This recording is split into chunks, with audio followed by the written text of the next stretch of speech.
Hello मेरे प्यारे नन्हे दोस्तों, कैसे हो आप सब। बच्चों, आज जो कहानी मैं आपके लिए लेकर आई हूँ उस कहानी का शीर्षक है भगवान को भक्त प्यारा। तो ये कहानी शुरू करते हैं।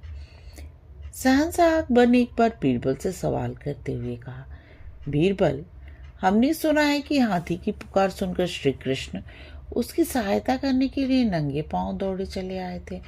न उनके साथ नौकर थे, न कोई सिपाही था, न कोई घोड़ा गाड़ी। बीरबल, हमारी समझ में इसका कारण नहीं आता।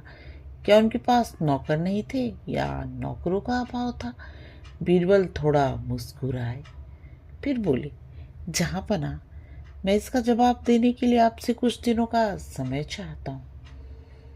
कुछ दिनों के बाद बीरबल एक शाही नौकर से मिले जो शहंशाह के पोते की देखभाल करता था।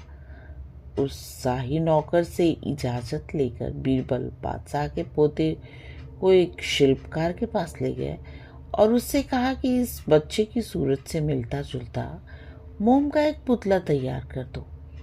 पुतला जब तैयार हो गया तो बीरबल ने पुतले को शाही वस्त्राभूषणों से सजा दिया। फिर उन्होंने मोम के पुतले को उसी नौकर को देते हुए कहा, इस पुतले को रोज की तरह बादशाह के सामने ले जाना और पास के तालाब में फिसल जाने का नाटक करते हुए गिर पड़ना, लेकिन इस बात का ध्यान अवश्य रखना कि पुतला तालाब में गिरे और तुम तालाब के किनारे पर ही गिरना।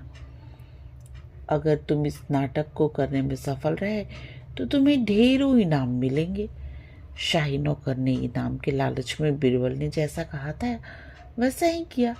वो मोम के पुतले को लेकर तालाब के पास गया और मोम का पुतला पानी में गिराकर वह स्वयं भी तालाब के किनारे पर गिर पड़ा। बादशाह अकबर दूर से ही ये सब देखकर घबरा गए और जिस हाल में थे उसी हाल में दौड़ते हुए आए और तालाब में कूदकर पुतले को लेकर तालाब से बाहर आ गए। हाथ में मोम का पुतला देखकर बादशाह समझ गए ये बीरबल का ही किया धरा है। बीरबल ने झट से कहा, जहां पना, इतने नौकर चाकर हैं, घोड़ा गाड़ी है, सिपाहियों की इतनी बड़ी फौज है, फिर भी आप स्वयं अकेले ही तालाब में क्यों कूद पड़े। शहंशाह अब कहते भी क्या। वो तो आश्चर्य से भरे मौन खड़े रह गए। बीरबल हंसने लगे, हुजूर, अब तो कुछ कहने की जरूरत ही नहीं है। जिस तरह से आपको अपना पोता प्यारा है उसी तरह से भगवान श्री कृष्ण को उनके भक्त प्यारे हैं। यही कारण है कि वो गजराज की एक पुकार पर पैदल ही दौड़े चले आए थे।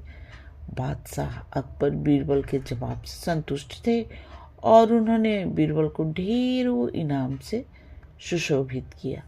बच्चों, अगर आपको ये कहानी पसंद आई तो प्लीज़ मेरे चैनल को सब्सक्राइब करो और मेरे प्यारे नन्हे दोस्तों, आप आराम से सो जाओ और सपनों की दुनिया में खो जाओ।